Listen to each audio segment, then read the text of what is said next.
Of Arecont Vision.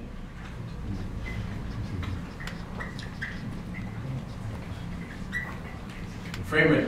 We have more 25 and 30 frames per second cameras than any other camera in the market, any other manufacturer in the market, in the megapixel space.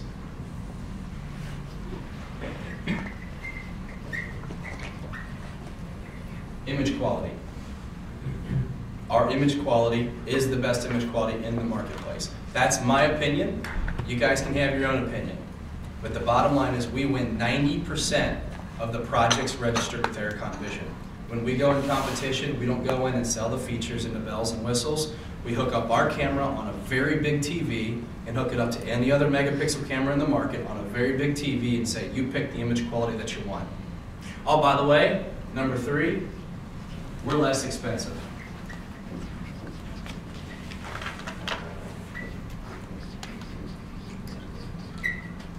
And these are the 3 pillars that Arecont Vision stands on from day one. During my interview, these are the 3 things that I was told by our CEO.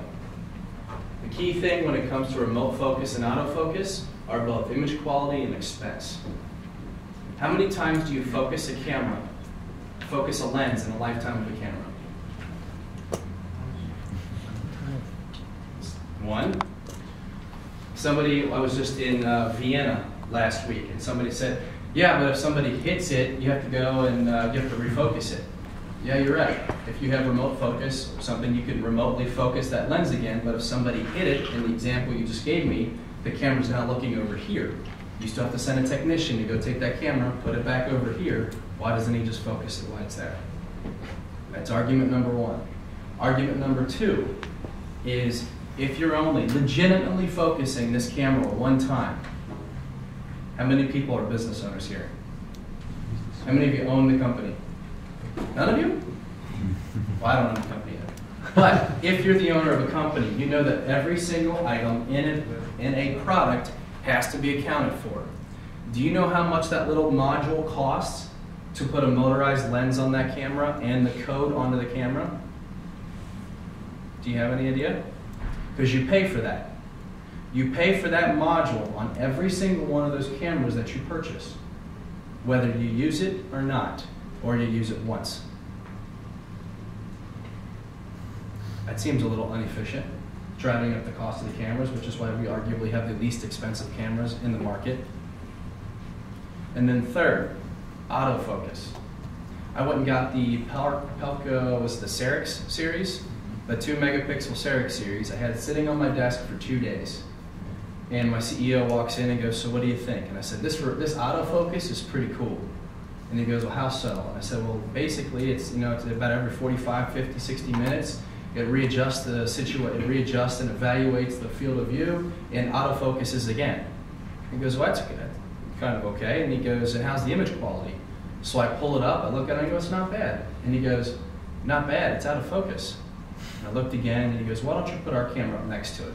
So I put our camera next to the Pelco one, and I focused manually our camera, and I go, wow, I should have done this in the first place. Our camera was significantly sharper. And I go, that doesn't seem right, it can't be the camera. So I turned off the autofocus of the Pelco, refocused it by hand, and got it almost as sharp as ours. Not quite as sharp, ours is better still, but almost as sharp. And he goes, that's the image quality you're supposed to be getting. I go, I'm confused, I don't understand. Why is this autofocus, which has worked in analog for so long, why doesn't it work for this megapixel camera? And he goes, it's actually quite simple. If you have a camera, in the field of view is this entire wall here. All right? Is this entire wall. And you've got a person standing here, a person standing here, and a person standing here. That camera needs to look at the largest space and focus on the largest space. And these 3 people that are standing in the middle of the depth of field are not the largest space. They take up about less than 20% of the field of view, which means that Marec's camera and all the rest of the autofocus cameras on the market are focusing on this back wall. Meaning the objects that you want to see are a little bit soft on the focus side of things. Now you're paying for that functionality every time you buy that camera. Instead of training your installer these 4 steps on actually focusing a camera appropriately, you're paying for a motor to be put into that camera. oh wait, it's a motor. And I just mentioned that the Cerex refocused itself every 60 to 90 minutes. How long do you think that motor is going to last if it's refocusing every 60 to 90 minutes, 24 hours a day, 365 days a year? Do you want to go back and replace these cameras every 2 or 3 years and your end user go, why do the motors keep breaking? I thought we got away from Pantel zoom cameras and went to megapixel because we're trying to get away from these motors. Well, that doesn't make sense. Something to think about. Now focusing though, it's critically important with megapixel. First and foremost, you want to open the iris all the way. Typically it's between f1.4 and f1.8 for those of you who are familiar with f-stops. Some lenses go down to f1.2. The lower the number, the bigger the iris. The more light that gets in, the happier the camera is. Light is a megapixel camera's best friend. Open the iris all the way, and then focus on an object in the middle of the depth of field. Sir, you're my object. You guys are in the foreground, you guys from loop, you're in the background. I'm going to focus on my object with my field of view already intact. Look at you. When I get you in focus with the iris all the way open, you guys are out of focus and you guys are out of focus. Only that plane right there is in focus. Once that's in focus, now I take my iris and back it down a little bit. If you're familiar with f-stops, it's between f2.0 and f4.0. If you don't know what that means, just back it down a little bit. As you back it down a little bit, your foreground and background come in focus. An iris, which was once used in the analog days to control the amount of light hitting a CCD sensor so it wasn't too bright or too dark, is not needed in the CMOS world, which we'll talk about a little bit later. You just don't need it because the sensor technology will brighten and darken itself. The iris, as used with that camera right there, now comes into play. The iris, are you a photographer? Amateur. Amateur. Amateur. Well, good. Is this the focusing technique you use? Close. Yeah, but it's not DSLR photograph. It's not what? It's compact camera, so you don't need to. Oh, okay. So it's still doing. It's automatic, yeah. My girlfriend just started taking photography classes, and she comes home one day and she goes, "I just learned I've been focusing cameras the wrong way." I'm like, "How so?" She goes, "Well, I kept using this thing that was making it brighter and darker because every time I did this, the image got better clarity." The iris. Because when you close down the iris, it increases your depth of field. Folks, that is what an iris is meant to be used for. It's for increasing your depth of field. Using a camera like that, or using even a camera like this, it shows you the f-stop on it. And it's usually between f5.0 and up to about f8.0, somewhere in that range because the sensor sizes are different. And what they're doing is they're maximizing the depth of field. You didn't notice this in the analog world or the low resolution world because you just didn't have enough pixels to focus. Any questions at that? Does that make sense? So in the megapixel space, you get your field of view, you focus on an object in the middle of the depth of field, and then once you get that, you close down the iris a little bit till the foreground and background are in focus. If you're good at this, it should take no more than 60 to 90 seconds per camera. How much is 60 to 90 seconds per camera? Let's say 2 minutes. That's 1/30th of an hour. What's the average labor rate in Europe for an installer? Anybody? How much do you pay your installers per hour? Nothing. Darko, what do you got? How much? 25 euros. 20 euro. 20 euro? No, you said 25? 25 euro per hour. I say 25. Yeah. I say 20. We'll go conservative. 20 euro per hour. All right. What's 20 divided by 30?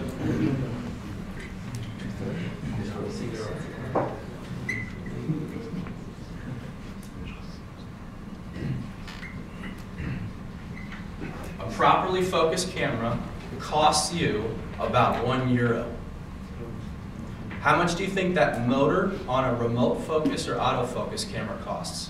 Do you think it costs €1? I've priced them personally. I promise you, it's not €1. But there could be 1 or 2 zeros after that €1 when it comes down to the camera cost when you go purchase it. Which one would you prefer? A camera that's easier to install, that you push a button and focuses itself, that you pay 100 extra euros for, 50 extra euros, or buying a camera that is less expensive with a lens that does not have a remote on it, does not have a motor on it, and is costing you €1 to focus it. Which one do you prefer? You want to increase profitability?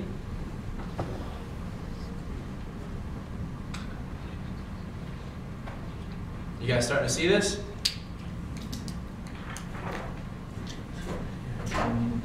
Any questions or concerns about focusing the camera?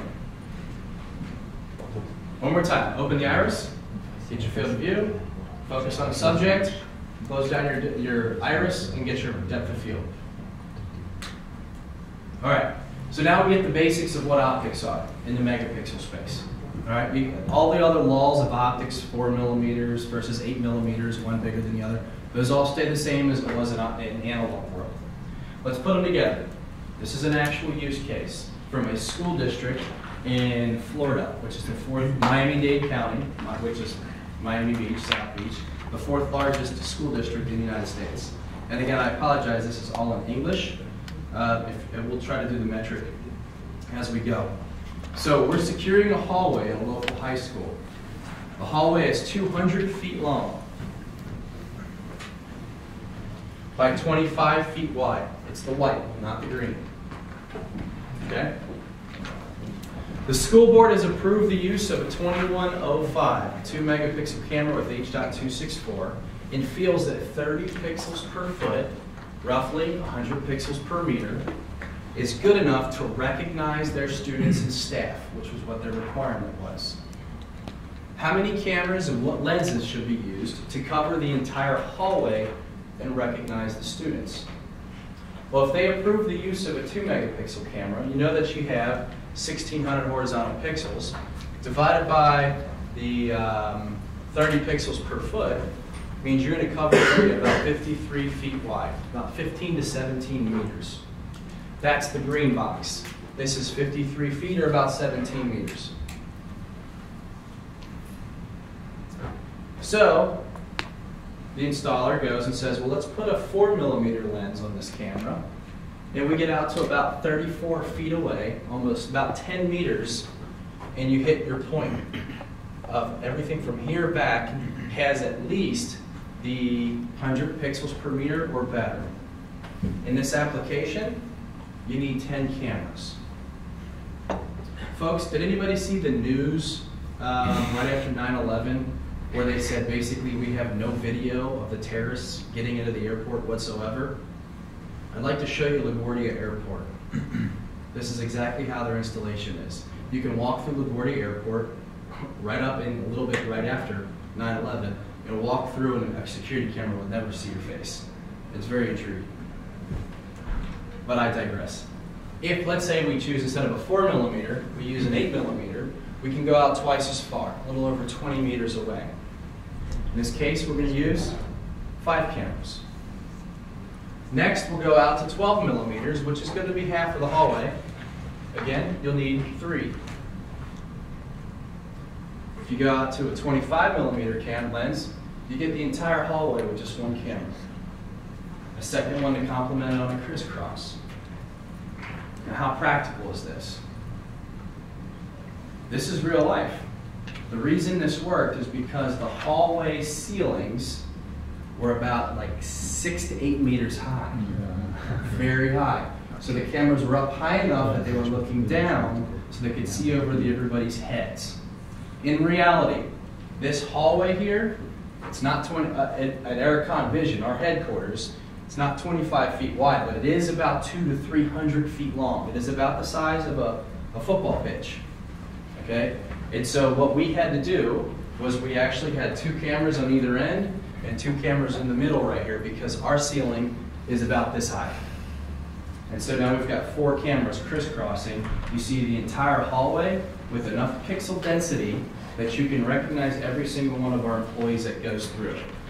We didn't use 2 megapixel cameras though, because we get to pick whatever one we want. We actually chose 3s and 5s.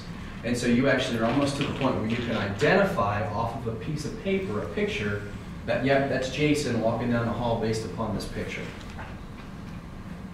Everybody understand this? So basically what I'm getting at is if you take your field of view, quote unquote, in the analog world, and go, I need to cover this wide of an area, you're stretching your pixels out. You're not going to see very far, folks. But if you keep your field of view close together, you're going to see further into the distance. Any questions with that? All right. The way pixel density works is relative to the optics. Is if at 10 meters, I've got 40 pixels per meter, and disregard the feet here, it actually does not matter. 10 meters away, I'm at 40 pixels per meter.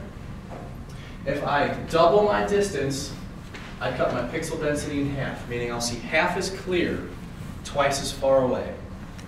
Again, from 60 meters to 120 meters, 10 pixels per meter. Twice as far, half the pixel density. So the more you stretch that out, the closer and closer those objects have to become. If you're trying to maintain pixel density into the distance, it's a matter of simply changing the optics package. So if at 30 meters, I'm achieving 20 pixels per meter with a 4mm lens, if I want to go from 30 to 60 meters, I just take my 4mm lens and double it to 8 to maintain my pixel density. This is the same as it was in the analog world. 60 to 120, again, 20 pixels per meter, which is doubling the optics package. All right, pop quiz for you. I like quizzes. Pop quiz. Between a 4mm and a 16mm lens, which one's going to give you a better depth of field? Between a 4mm and a 16mm lens, which one gives you a better depth of field?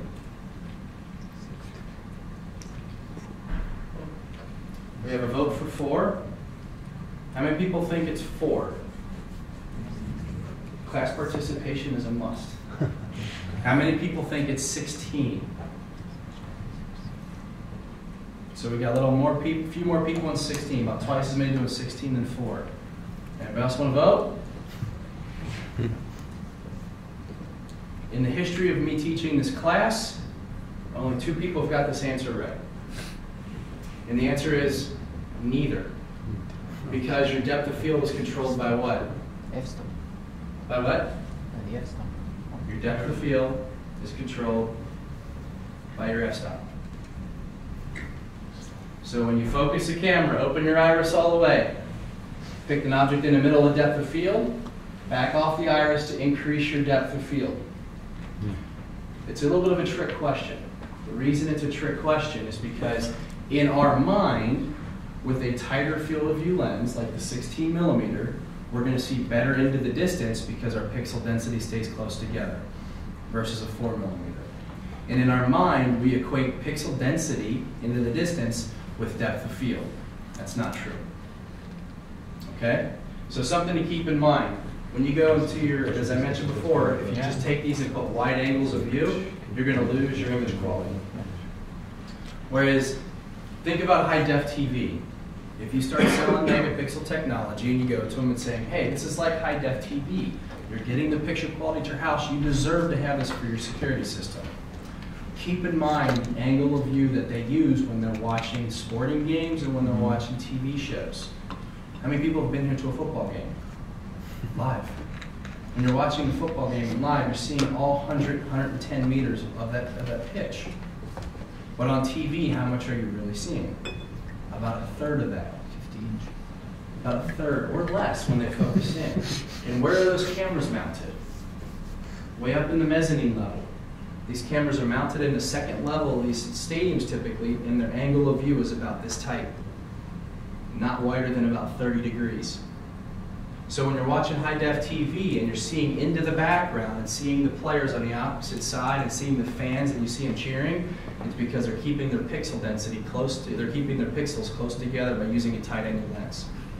So what that means is, in a real-life application for you, is if we're trying to get facial recognition of people walking through this door right here, you have an option of mounting a camera right here with a wide-angle lens.